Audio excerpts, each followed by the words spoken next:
Salut, alors j'ai reçu ces jours-ci ce petit appareil. C'est un DAC tout monté que on peut acheter sur eBay chez un fournisseur chinois.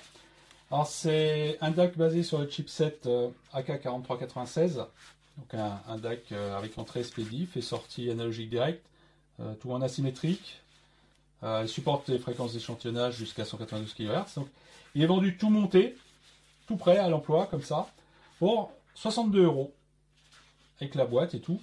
Plus à peu près, je crois, 20 ou 22 euros de frais de port, ce qui est quand même un prix défiant vraiment toute concurrence. Alors j'avais prévu à l'origine de faire une vidéo sur ce DAC, bon, voir comment il est fait dedans, faire quelques mesures pour voir si ça vaut le coup, ça vaut pas le coup et tout ça. Et en faisant les mesures, je suis tombé sur quelque chose de vraiment bizarre sur cet appareil. Et finalement j'ai décidé de changer le but de la vidéo d'origine et voir un peu sur cet effet bizarre qui pour moi est plutôt un problème, voir un peu comment on pourrait le diagnostiquer, comment on pourrait voir quelle en est la cause et comment on pourrait le résoudre. Alors avant de montrer un peu cette bizarrerie, on va quand même regarder un petit peu ce qu'il y a dedans, voir un peu quelle est la qualité de construction de ces appareils, voir si on en a pour notre argent ou s'il y a une arnaque quelque part. Alors déjà, la première chose qu'on voit, c'est que la finition, il n'y a vraiment pas grand chose à dire, hein. Elle est nickel, il n'y a aucune rayure, il n'y a rien, tout est parfaitement mis. La première chose qu'on remarque vraiment, c'est que c'est 100% boîtier aluminium. Il n'y a pas de ferraille, il n'y a que dalle, ce n'est que de l'aluminium, avec la visserie, a priori, bien vissée dans ça, je suppose que ce sont des trucs d'aluminium extrudés avec des rainures à l'intérieur pour pouvoir visser, etc. C'est entièrement en aluminium avec les vis adaptées à la situation. Ici des vis noires sur le fond noir, les vis inox sur le devant et tout, avec les LED qui indiquent 96 kHz, erreur, etc. Un vrai interrupteur, a priori. On va l'ouvrir, on va regarder ce qu'il y a dedans. Mais déjà, vu de l'extérieur, fiche dorée, support ECI, enfin, franchement, c'est quand même assez impressionnant de voir des matériaux de ce genre à ce prix. La face avant, c'est de l'alu massif de 1 cm. Il faut bien voir que c'est à peine si ici on n'achèterait pas le boîtier nu à ce prix. Alors là, il y a le DAC qui est fourni avec. Alors, on va regarder en vitesse ce qu'il y a dedans. Sans trop de détails, on va voir vraiment la première impression qu'on peut en avoir de ce style d'appareil. Et néanmoins, rien que de l'extérieur, les matériaux sont de tout premier ordre. Hein. C'est franchement les trucs en alu de ce genre. Bon, franchement à ce prix, on ne s'attendrait pas à ça. La face arrière fait 2 mm d'épais. Hein, ici on la voit, ça fait 2 mm d'épais. Là bon, la face fait 1 cm.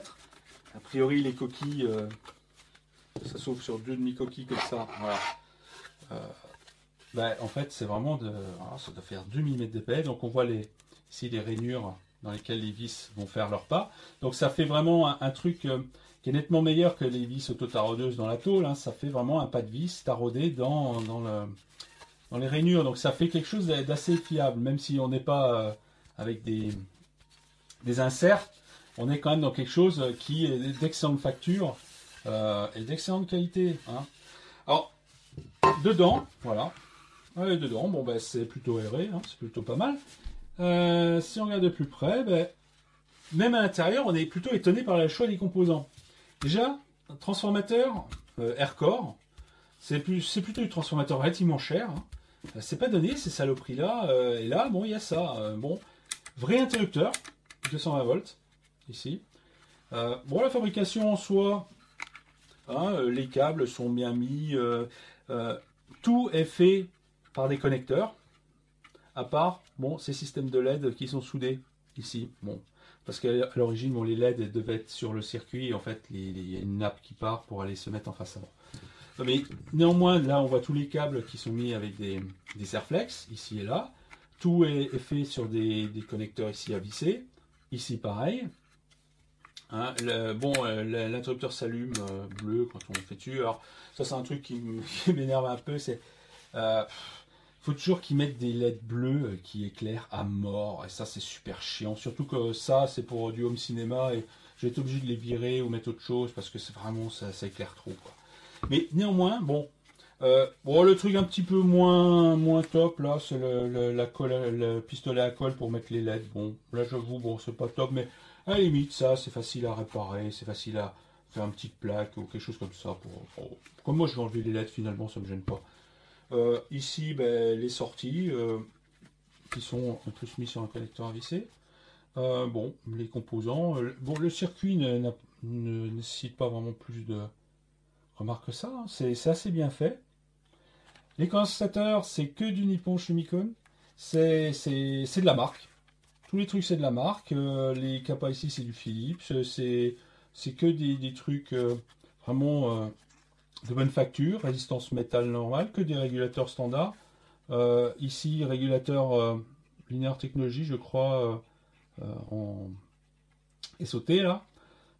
Les capas, pareil, c'est du Nippon Shumikon. Après, les composants, c'est du AK, du Cirrus Logic 8416. Voilà, donc, et l'ampli hop, le 5532 qui est fourni avec, sur un support, comme ça on peut mettre celui qu'on veut. Bon, après, je suis moins convaincu sur toujours ce pistolet à colle sur les prises. Alors que les prises peuvent être bien serrées et tout, c'est pas nécessaire, ça va être chiant, parce que là j'ai été obligé de mettre un XLR passé en AES-EBU, donc j'ai été obligé d'enlever ça et puis d'enlever la colle, bon ça va être chiant, mais bon allez, on va dire que bon ça évite que tout se barre. Mais néanmoins, pour 60 €, on s'attendrait à vraiment bien pire que ça, quand même, parce que les soudures sont bonnes, il n'y a rien à dire sur la qualité de réalisation, hein, c'est quand même assez bien fait. Quand j'ai commencé à faire les mesures, il y a 0 ronflement. Alors là, le bruit de fond est vraiment au taquet. Il n'y a absolument rien à dire sur ce que ça fait. Hein. Tout est vissé à l'arrière avec du truc taraudé dans le boîtier. Hein, il y a 4 pieds en caoutchouc là. Il n'y a vraiment pas grand chose à en dire. C'est fait. J'ai vu bien pire que ça dans des trucs vachement plus chers, quoi. Donc là, c'est quand même. Ça fait peur quand même à ce point de vendre 60 € un truc tout fait comme ça avec des composants de bonne qualité, fait correctement, à part bon le pistolet à colle qui a fait un peu trop, mais bon, puis ça aussi qui fait un peu bricolage, mais bon, à la limite, franchement, on n'est vraiment pas volé. Hein. Puis ça arrive directement dans la boîte, ça met, je sais plus, 15 jours, entre 15 jours et 3 semaines à venir dans une boîte, ça s'est bien emballé, tout, il y a 0 problème, quoi. Donc voilà, ça c'est bon, un aperçu très rapide du truc.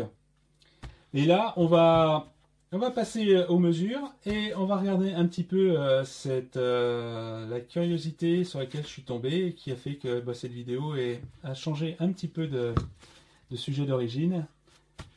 Sur cet appareil, je pense que ça sera intéressante pour des gens qui bricolent ce style d'appareil et ce style de matériel. Ok, donc là, on va regarder sur la bizarrerie sur laquelle je suis tombé lorsque j'ai commencé à analyser ce petit DAC. Et là, je suis en situation de mesure de distorsion. Hein. Là, j'attaque le DAC avec un signal numérique pleine échelle, 0 décibels. Ici, je mesure donc la distorsion globale, tout harmonique confondu, avec le bruit. Et on va voir ce que ça donne. Donc, je vais me mettre à pleine échelle. Voilà. Et c'est parti.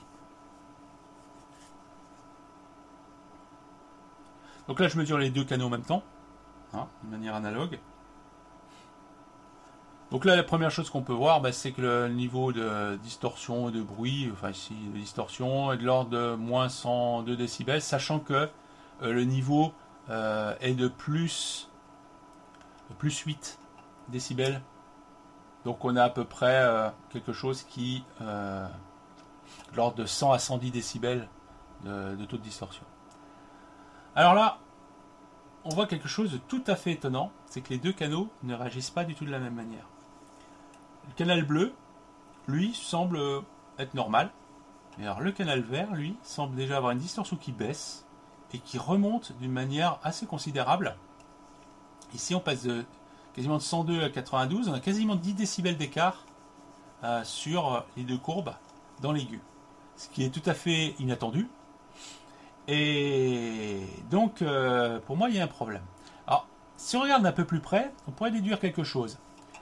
Ici, l'analyse se fait à 65 536 échantillons par seconde, ce qui fait que la fréquence d'étude maximale est de 32 768, ce qui fait que l'étude de l'harmonique 2 se fait à 16 384, d'où l'arrêt ici brutal. On ne peut plus faire de mesure de distorsion au-delà de 16 384 ici. L'harmonique H3, elle, s'arrête à un tiers de 32 768, qui fait à peu près 10 800, enfin quelque chose comme ça. Donc c'est ici. On remarque que les deux courbes se rejoignent, se remettent à être identiques, dès lors que la mesure de l'harmonique H3 n'est plus possible.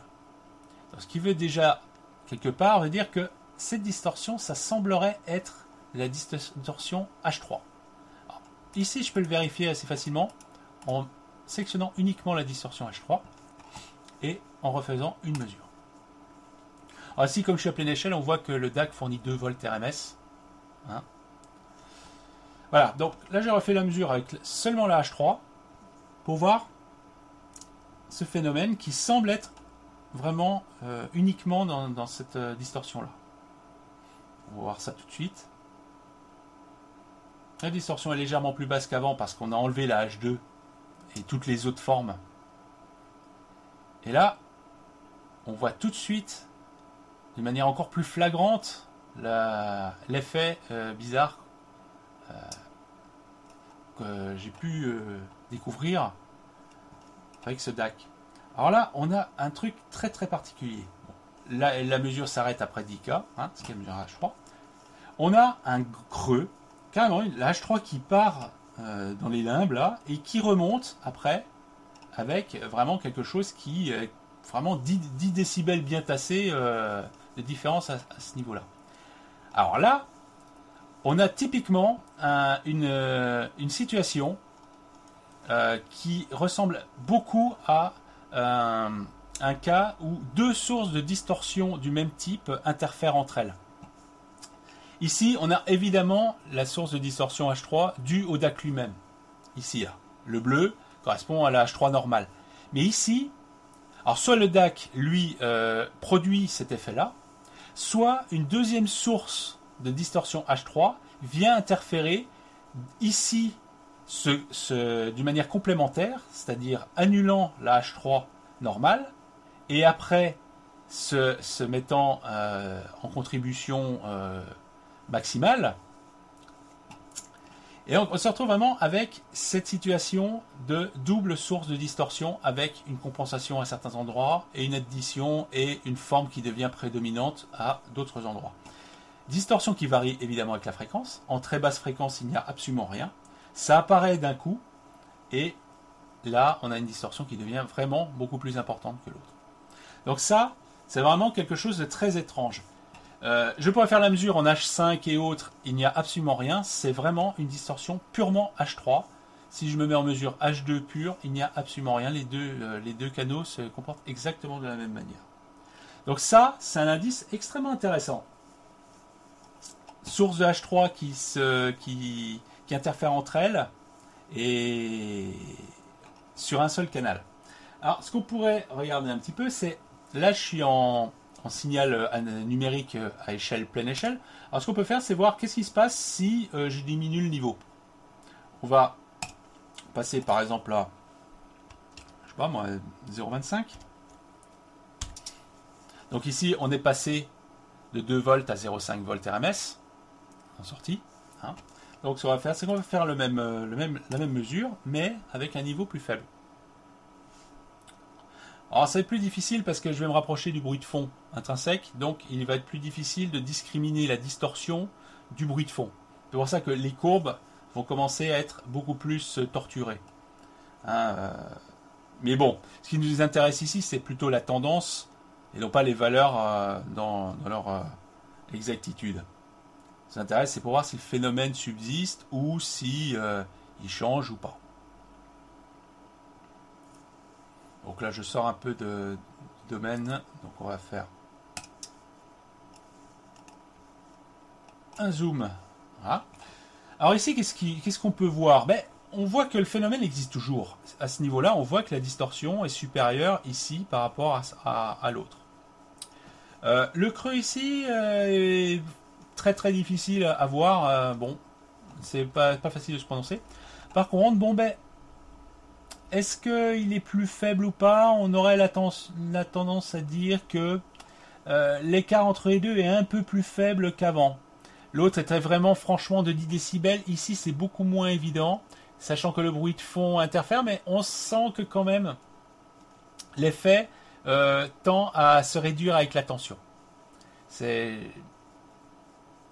Il semblerait que l'effet est d'autant plus prononcé que la tension de travail est élevée. Hein. Même si, bon, les mesures sont quand même un peu entachées du bruit de fond. Bon, c'est un indice supplémentaire qui semble être le niveau influe sur le résultat. Ok. Donc, à partir de là, on pourrait quand même se demander, mais là je suis en distorsion, mais est-ce qu'on pourrait voir quelque chose par exemple sur la courbe de réponse? Parce qu'il y a quand même quelque chose qui joue là-dedans. Donc, peut-être que sur la courbe de réponse, on pourrait voir quelque chose. Donc, je vais passer sur la mesure de la courbe de réponse.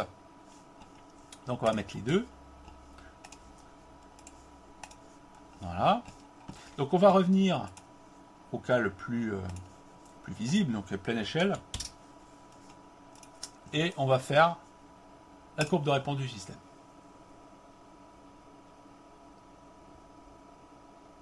Ce qui est quand même intéressant de savoir si ce phénomène-là se répercute sur d'autres types de mesures et sur d'autres types de grandeurs. Donc là, bon, jusque-là, tout est plat.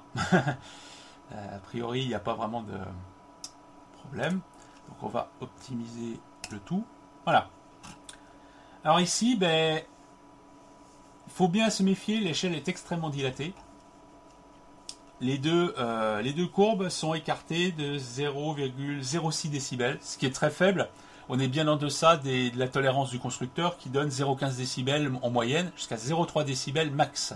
Donc on est dans quelque chose de tout à fait normal, même en deçà de la moyenne. On a les deux qui se comportent de la même manière. Il y a une montée en fréquence, mais ça, c'est une montée en fréquence qui est due au filtrage qui est devant. J'en reparlerai tout à l'heure parce qu'il y a quelque chose à en dire spécifique, mais disons, il n'y a pas de comportement différent, franchement différent des deux canaux à ce niveau-là. Hein. Ces oscillations-là sont dues au générateur numérique et non pas au DAC lui-même. Ça, c'est l'audio précision qui fournit ces ondulations-là. Mais sinon, il n'y a absolument rien de visible a priori au niveau de la courbe de réponse. C'est un nouvel indice supplémentaire qui nous servira pour essayer de voir un petit peu quelle serait la cause du problème de distorsion inattendue sur un canal. Bien, alors j'ai résumé ici tous les indices qu'on a pu récolter en faisant quelques mesures. Problème sur un seul canal, distorsion harmonique 3 pure, distorsion qui varie avec la fréquence, elle augmente avec la fréquence, elle varie avec le niveau, elle augmente avec le niveau. Il y a des sources multiples de distorsion, c'est-à-dire que la source de distorsion qui nous préoccupe vient interagir avec la distorsion naturelle du DAC, ce qui crée ce creux à une certaine fréquence et ce problème qui devient prépondérant aux fréquences supérieures. Et il n'y a pas d'impact visible sur la courbe de réponse du système. Donc, à partir de là, on va essayer de trouver qu'est-ce qui peut bien nous poser un problème, qu'est-ce qui pourrait être bien la cause de cette panne derrière.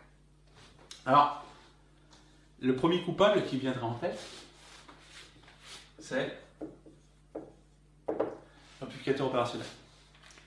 Ce qui n'est pas absurde, puisqu'il pourrait très bien avoir une entrée qui est endommagée et qui fournit une distorsion, etc. Alors actuellement, j'utilise le circuit qui est fourni qui était fourni quand je l'ai acheté, un 5532.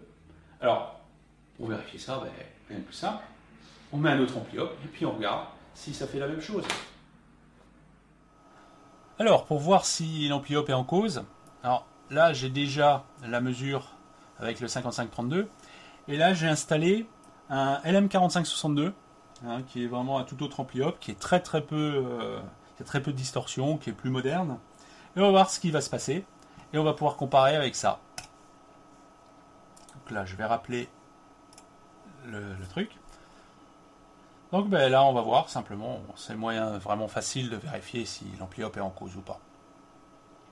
Donc là, c'est parti.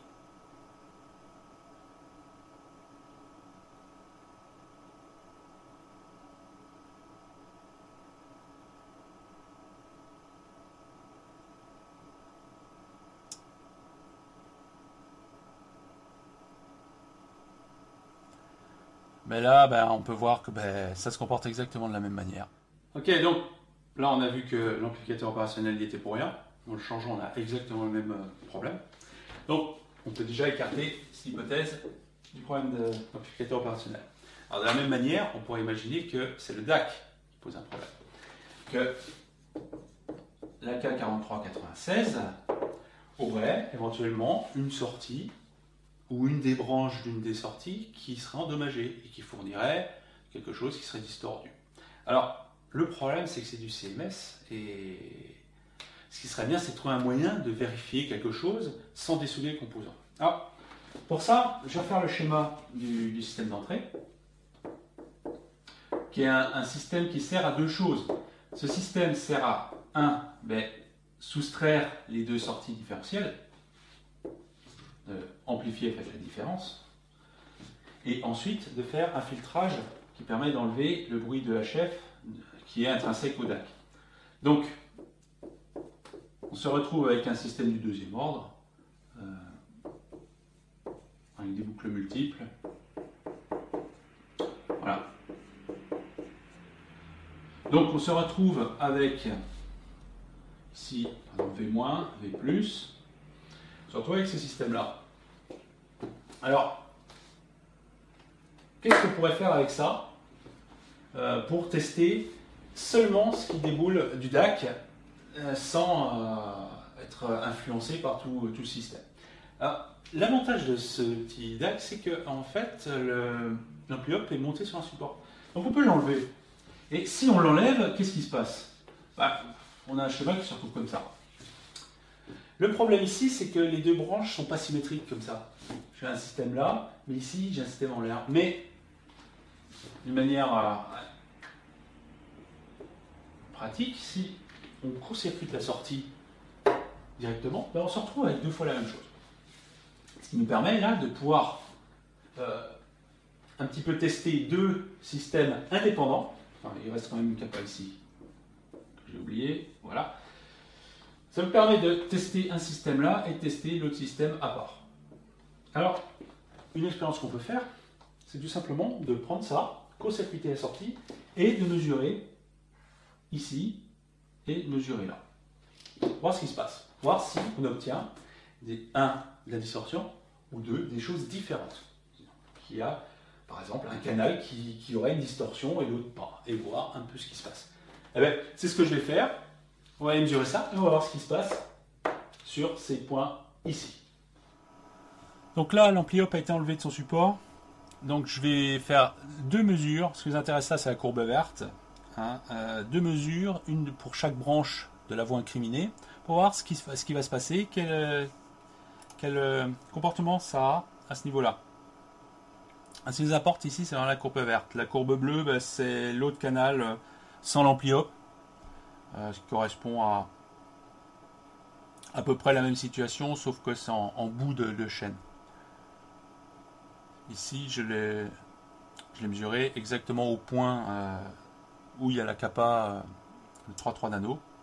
Alors ici, comme c'est fait avec des fils volants, il peut y avoir plus de bruit, être un peu plus difficile à mesurer, mais ce qui compte ici, c'est vraiment la tendance. Donc ici, bien qu'il y ait un peu plus de bruit, moi je dois capter des ronflettes, des choses comme ça. Ici, il n'y a pas l'effet particulier de remontée de distorsion ou de creux. Donc ça, là j'ai fait sur une branche. Donc je vais la mettre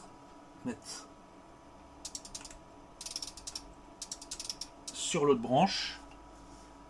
Et on va faire la même mesure. On va rappeler l'ancien. Et on va voir si le problème ne serait pas sur l'autre branche.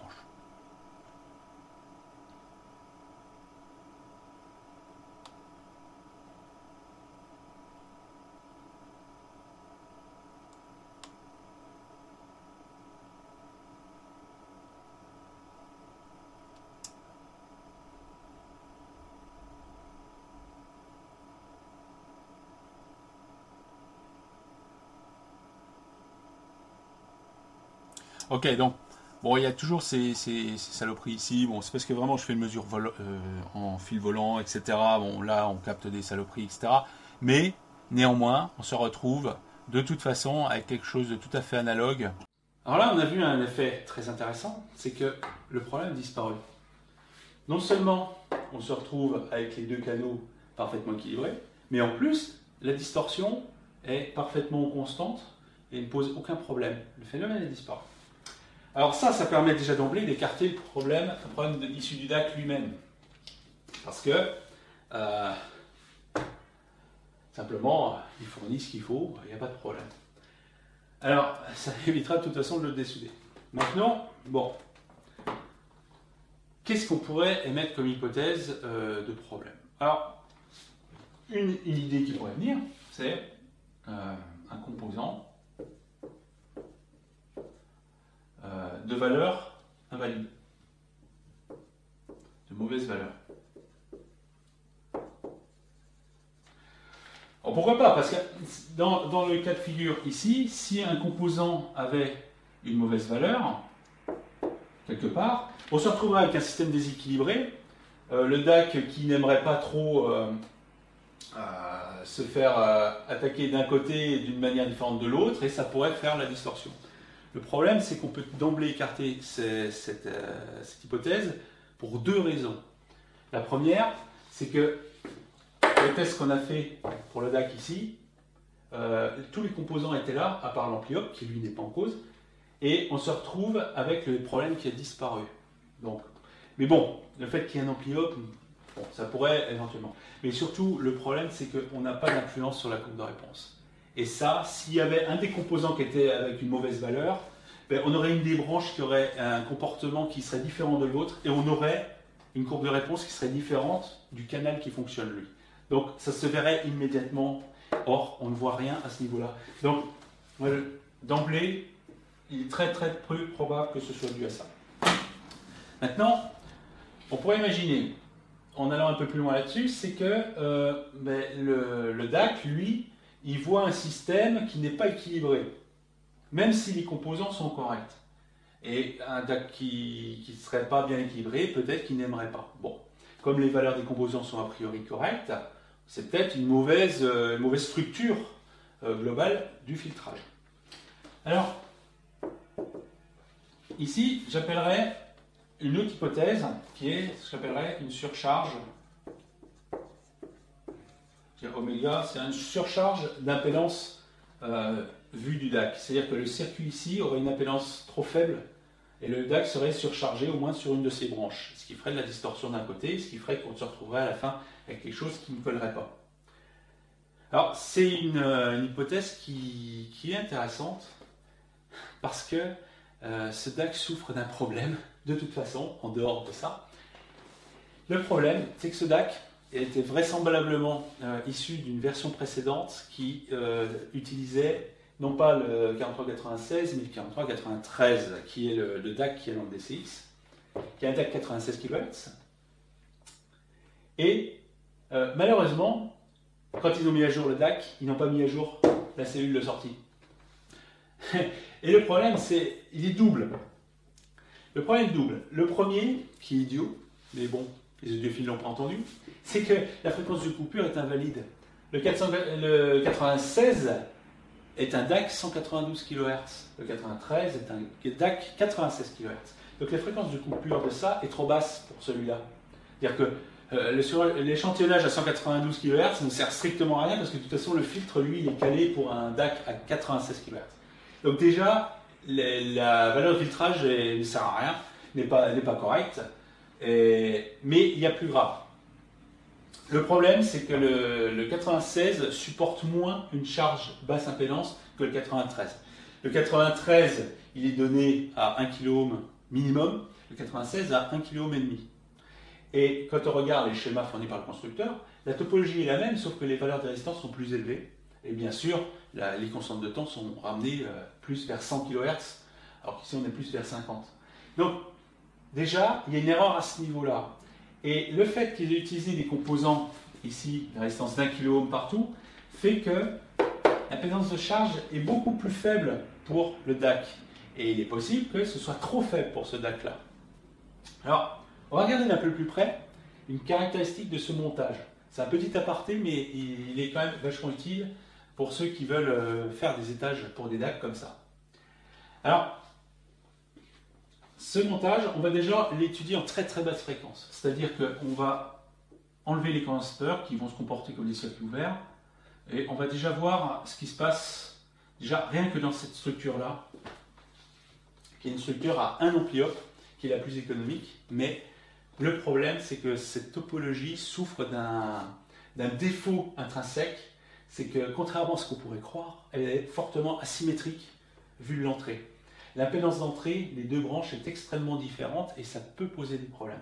Alors le constructeur le propose pour ça, mais il y a plein de DAC qui ne proposent pas ce style d'étage parce que ce sont des DAC qui ne supportent pas une asymétrie en sortie. Alors il y en a qui sont bufferisés, donc supportent, mais ça ne peut très bien ne pas marcher pour un certain nombre de DAC du commerce. Et de toute façon, même eux, sur leur plaquette d'évaluation, n'utilisent pas ce montage à 1 ampli-op, mais utilisent bien un montage à 3 ampli-op.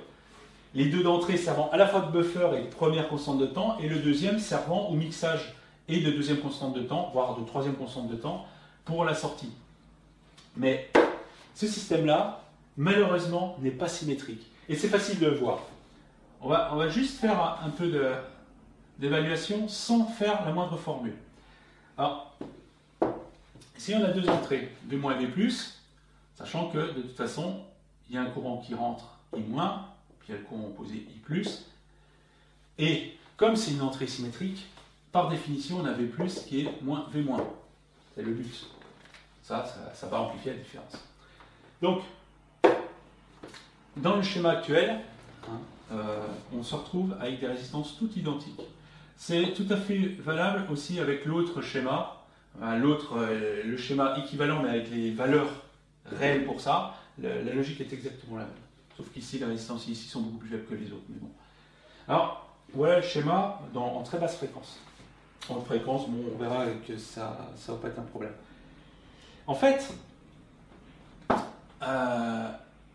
l'ampli-op, lui, qui est supposé quasi idéal, a certaines caractéristiques. C'est que par exemple ici, les courants ici, ils sont nuls. Donc, les tensions qui sont là, on va les retrouver ici parce que comme il n'y a aucun courant qui circule là, il n'y a aucune chute de tension là. Donc on se retrouve avec la même chose. Maintenant, si on regarde du côté V+, là, ici, on a un pont diviseur par 2. Ici, il n'y a rien qui rentre, donc ça, c'est comme si ça n'existait pas. Donc ici, on se retrouve avec du V+ sur 2. Ça, c'est pas compliqué. Comme ici, on se retrouve sans chute de tension, on a toujours V+ sur 2. L'ampli-op, lui, son rôle, ça va être de toute façon faire tout pour qu'il se retrouve avec la même tension de l'autre côté. Il est en mode linéaire, donc systématiquement, il va toujours faire sa sortie de telle sorte que l'entrée V- va être égale à l'entrée V+. Donc, comme ici, il n'y a pas de courant, on se retrouve ici avec du V+ sur 2. Jusqu'ici, c'est très simple. Donc, qu'est-ce qui se passe là? L'impédance d'entrée ici, c'est toujours lié au courant rentrant-sortant et la tension d'attaque, évidemment. Donc, R, c'est U sur I. Donc, la tension d'entrée sur le courant d'entrée, ça définit vraiment, fondamentalement, l'impédance d'entrée. Ici, qu'est-ce qui se passe? Ici, j'ai un courant I+, pour une tension V+, et ce courant I+, il se retrouve dû tout simplement à, ici, les deux R sur V+, ou alors ici, on a V+ sur 2. Le courant, par rapport à R, c'est I+, qui égale U sur R, c'est V+ sur 2, R. Voilà, donc ça. Donc l'impédance d'entrée ici, c'est simplement ces deux résistances-là. Il faut par définition, c'est V+ sur Z+, par définition. Donc Z+, c'est 2R, par définition. Donc l'impédance d'entrée de cette branche-là, c'est 2R. Pas de problème. Et maintenant, ici, qu'est-ce qu'on a là? Ici, au bord de cette résistance-là, on a V- qui vaut moins V+, et on a V+ sur 2 de l'autre côté. Donc, au bord de cette résistance-là, on a 3 V+ sur 2. On a 3 fois la tension qu'il y a là. Parce que la sortie, là, rajoute un V+ sur 2, et en plus dans l'autre sens. Donc, on se retrouve avec 3 V+ sur 2. C'est-à-dire que le courant ici, vu qu'il y a 3V+ sur 2 au bord de R, alors que cette borne-là, cette R-là, n'a que V+ sur 2, c'est-à-dire que I-, il est 3 fois plus important que I+. Simplement parce qu'on a la même résistance, on a une tension 3 fois plus élevée au bord d'une même résistance, on a forcément un courant 3 fois plus élevé. Donc le I-, au signe près, si je le fais en V+, le I- sera V+, enfin 3 sur 2R. Le I- est 3 fois plus important que le I+, au signe près. Il est dans l'autre sens, par définition. Donc, l'impédance d'entrée ici fait que on se retrouve avec une impédance d'entrée qui est 3 fois plus importante que l'impédance d'entrée ici. Et ici, le Z-, c'est ici 2R sur 3. Alors que l'autre, il est de 2R seulement.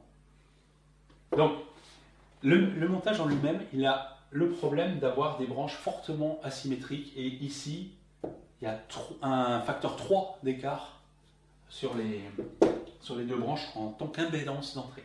Donc il faut se méfier parce que ici, sur le montage actuel, les résistances font 1K. Ce qui veut dire que ici, si on calcule, 3R sur 3, l'impédance d'entrée vue d'ici, je vais changer de couleur, l'impédance d'entrée vue d'ici, c'est 2R sur 3, c'est 666 ohms. Ici, c'est 2R, qui fait 2K. Là, on est en dessous du seuil toléré du 96, qui est de 1K, 5. On est carrément 2 fois trop faible. Ici, on est bon. Alors après, on pourrait se dire, avec les condensateurs là-dessus, supplémentaires, en fait, l'équilibre va changer un peu, mais il va changer dans le sens qui va améliorer les choses. Alors, lorsqu'on va monter en fréquence, alors ça on peut le simuler, mais on peut d'une même manière, en mettant des courts-circuits à la place des condensateurs, on peut faire le même style de raisonnement. Ce qui va se passer, c'est que ici, l'impédance va descendre. Simplement parce qu'ici, il y a un condensateur qui va se mettre en parallèle avec tout ça, et l'impédance d'entrée va descendre. Mais de toute façon, elle ne va jamais descendre en dessous de R. Parce que comme il n'y a pas de génération, comme ici, due à une sortie, ici, on a un truc purement passif, qui fait que ici, l'impédance va baisser, mais de toute façon, elle ne vaudra jamais moins que R. Donc, ici, ça va baisser, mais pas trop.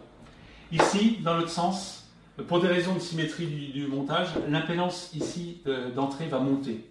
Donc ça va s'arranger. Donc le cas le plus défavorable ici, c'est le cas basse fréquence. Donc le maximum de distorsion dû à une asymétrie de l'entrée est en continu et très basse fréquence. Malheureusement, c'est pas ce qu'on voit là.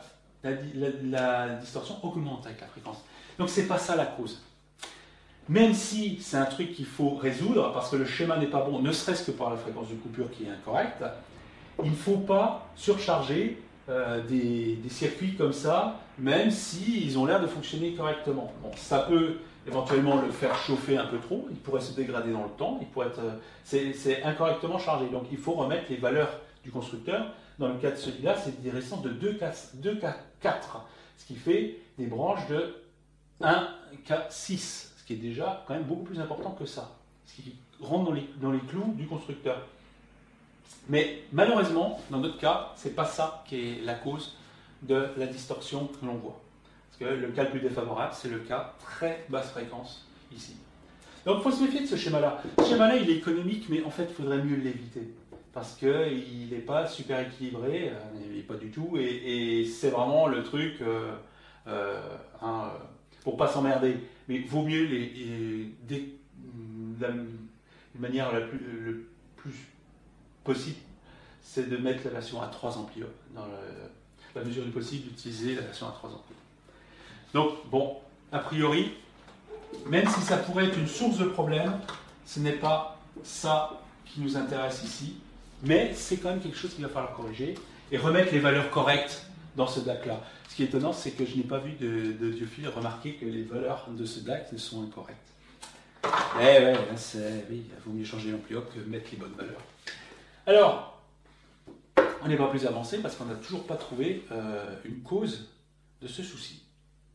Alors, maintenant, je proposerai un dernier truc. le dernier truc que je proposerais, c'est un composant défectueux.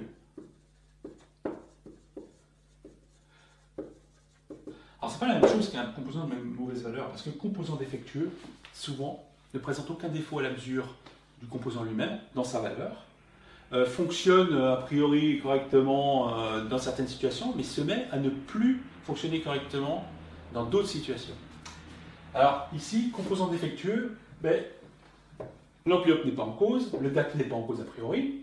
Qu'est-ce qu'il nous reste? Ben, les résistances et les condensateurs. Alors, ou une mauvaise soudure, par exemple. Alors, tout ce qui est composant où le courant traverse d'une manière, on va dire, conventionnelle, résistance, contact, etc., les défauts qui apparaissent dans ce cas de figure, c'est souvent des défauts dans les très très faibles tensions. Ce sont par exemple des hystérésis qui apparaissent, ou pas de passage et tout d'un coup le courant passe parce qu'il y a un mauvais contact, ou une résistance qui réagit pas bien. Souvent, les problèmes viennent des très très faibles tensions et apparaissent brutalement, disparaissent brutalement dès qu'on monte. Il existe aussi des problèmes de résistance qui ont les valeurs qui changent avec la tension. Ça existe, ça arrive aussi. Mais dans les couches métal utilisées, c'est quasiment du jamais vu. Souvent, on trouve ça sur des résistances à film carbone, des choses comme ça, mais sur des résistances de ce type-là, c'est très peu probable. Donc, a priori, les résistances, c'est pas très probable. Bon, après, on vérifiera. Mais maintenant, les condensateurs. Les condensateurs, eux, quand on lit un peu la littérature, et essentiellement les écrits de Douglas Self, on voit que sur quelques articles, il met en évidence un problème sur des condensateurs film plastiques, mylar ou polycarbonate, mais mylar essentiellement, qui présentent des distorsions anormales dans certaines circonstances. Alors, quand on lit la littérature, ici, bon, si un condensateur est défectueux, ça arrive sur un seul canal, très bien. Distorsion H3, et c'est exactement ce que Douglas Self a mis en avant, c'est que la distorsion est essentiellement de la H3. Et c'est logique que ce soit de la H3, parce que le condensateur c'est un composant symétrique.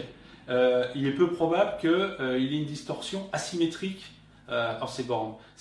En toute logique, c'est de la H3 qui est une distorsion symétrique. Elle varie avec la fréquence, de fait.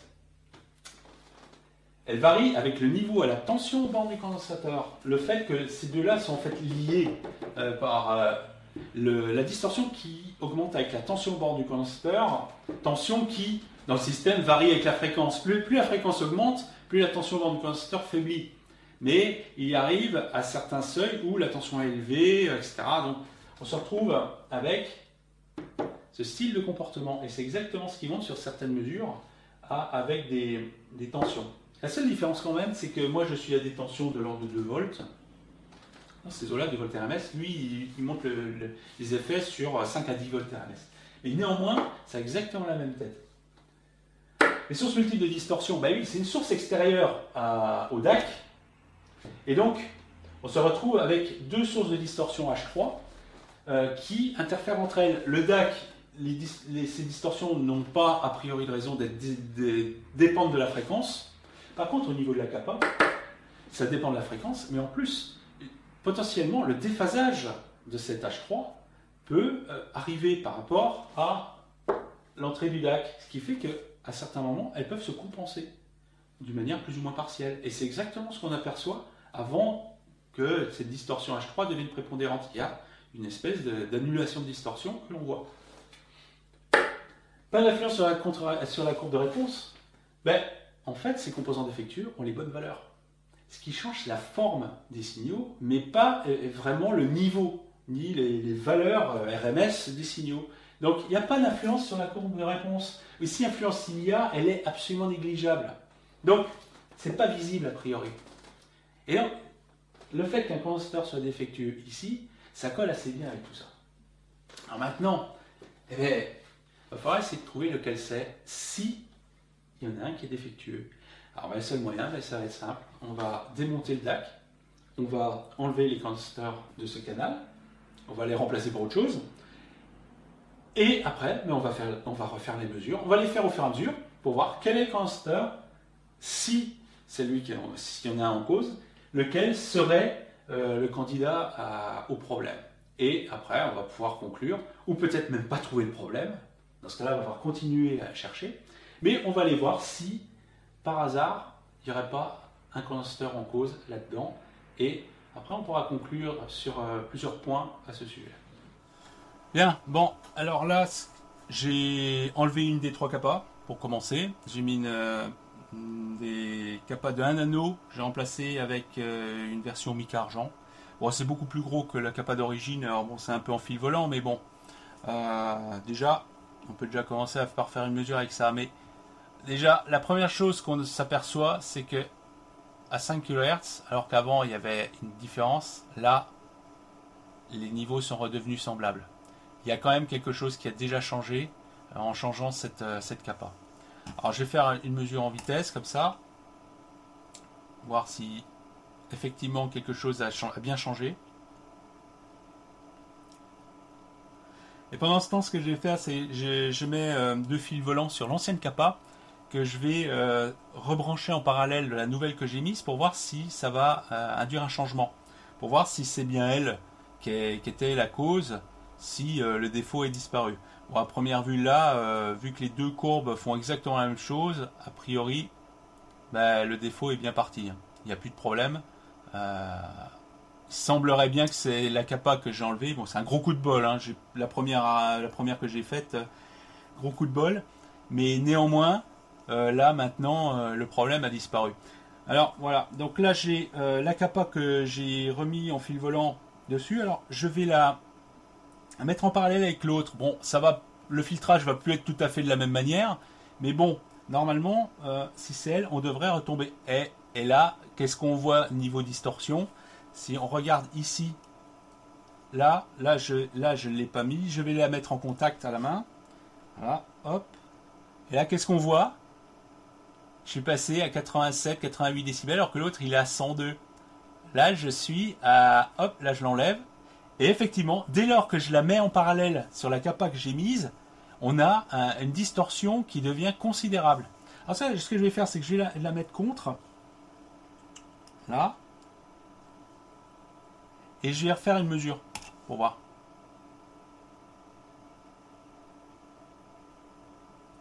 Bon, ça va un petit peu gigoter parce que je touche le truc. Ouais, bon, je vais essayer de le faire sans toucher parce que je dois induire un gros ronflement. Voilà, là j'essaie de toucher, de mettre en contact sans y toucher.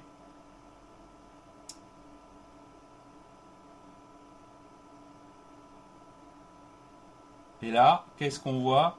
La distorsion qui part en hauteur là-bas. Voilà. On revoit, bon, ici c'est parce que le contact est mauvais. Hein. Bon. Mais là, on voit tout de suite que, hop, ça repart de plus belle comme avant. Effectivement, dès lors que je mets l'ancien condensateur sur place, même s'il est en parallèle avec le nouveau que j'ai mis, on revoit le phénomène d'augmentation de la distorsion. Donc c'est bien lui qui est en cause.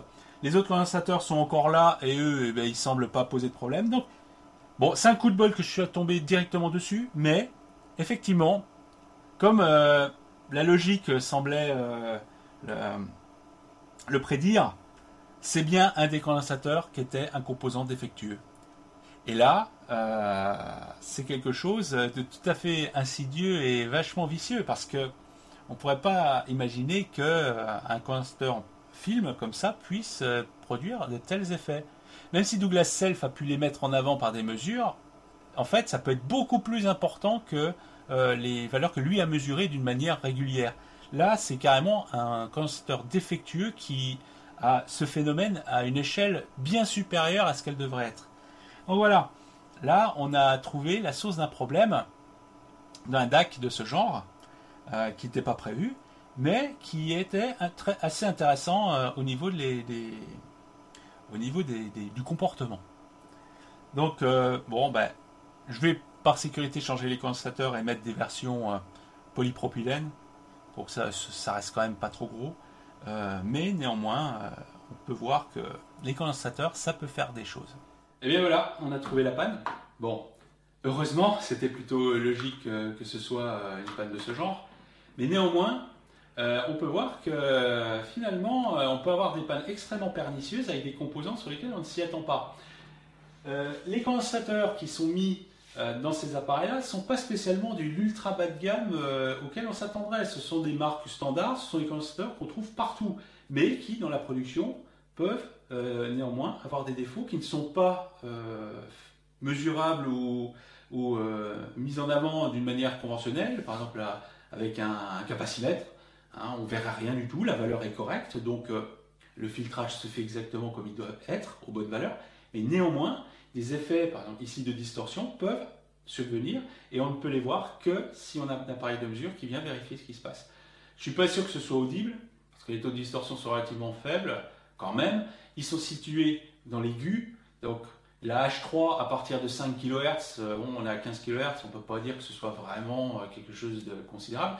Et en plus, ça apparaît dans les niveaux les plus extrêmes, c'est-à-dire lorsque le signal digital se rapproche des 0 décibels. Donc, bon, on est dans une situation où ça va arriver relativement rarement. Mais néanmoins, si on veut un appareil qui soit fiable, avant tout fiable et précis, il faut corriger cette panne, parce que ça reste quand même une panne d'un composant qui est défectueux. Ici, un condensateur. Alors, le condensateur qui a été changé, c'était celui-là. Alors, étonnamment, quand il n'y a pas le DAC et qu'on mesure en sortie, il n'y a pas le problème. Alors qu'on se dit, le condensateur, il est quand même là. Ouais, mais le problème, c'est que lui, avec sa tension de sortie et le fait qu'il va faire de telle sorte que ici, via les résistances là, on se retrouve avec une autre tension, on se retrouve avec une tension bien supérieure aux bornes de la capa lorsque l'ampli up est là. Alors que lorsqu'il n'est pas là, en fait, ça passe par cette résistance-là. Ici, on n'a quasiment aucune tension. Et quand bien même, ici, l'impact par rapport à ça sera beaucoup plus faible. Hein, alors que là, il fait partie de la boucle de contre-réaction, quelque part, dans l'aigu. Donc, sa distorsion va être réinjectée. Et l'erreur qui est dans la contre-réaction va être, en fait, va faire partie de la référence du système contre-réactionné. Donc, en fait, la distorsion est rajoutée par la contre-réaction ici. C'est pour ça que, dans cette position-là, le condensateur voit sa distorsion exacerbée par le système lui-même. Ici, le condensateur là, lui, ne fournit rien de spécial. Alors, peut-être qu'il a des défauts, hein, mais ici, comme là, il est juste à la tension, ici, V sur 2 par rapport à la masse, contrairement à là, on a VS et V sur 2. Alors ici, on peut avoir beaucoup plus que là. Peut-être que lui, il n'a pas le problème. Néanmoins, ces condensateurs-là peuvent avoir potentiellement des problèmes. Alors, ce sont des condensateurs Millard. Hein, ce sont des versions les plus petites possibles en film. Et moi, je conseille fortement, dans tous ces styles de montage, de les virer et de mettre des condensateurs polypropylène ou équivalent. Alors attention à la taille, parce que si on veut mettre du mica-argent, des trucs comme ça, c'est juste beaucoup plus gros. Là, le pas est de, je crois que le pas, c'est un pas de 7. Mais bon, moi, mica-argent, c'est des pas de 12. Et ça rentre difficilement dans les trous. Alors, il faut se méfier des tailles dans ces trucs-là. Alors, si c'est du CMS, c'est encore pire. Mais bon, les condensateurs Millard sont vraiment déconseillés dans tous ces filtrages, dans tous les montages audio où le signal passe dedans, d'autant plus si la capa est dans la contre-réaction. Donc voilà, c'était pas prévu à l'origine, la vidéo prévue c'était vraiment simplement une présentation des DAC, mais je pensais qu'il était plus intéressant de faire un dépannage sur un cas un peu tordu comme ça, qui est le genre de panne beaucoup plus subtil et beaucoup plus difficile à résoudre que des pannes de contact ou des choses comme ça. Mais je pense que c'était intéressant et ça montre bien à quel point faire des mesures est quelque chose d'indispensable pour vraiment voir ce qui se passe et éventuellement découvrir des problèmes et en plus les résoudre à la fin. Voilà, c'était une séance de dépannage avec un petit DAC chinois.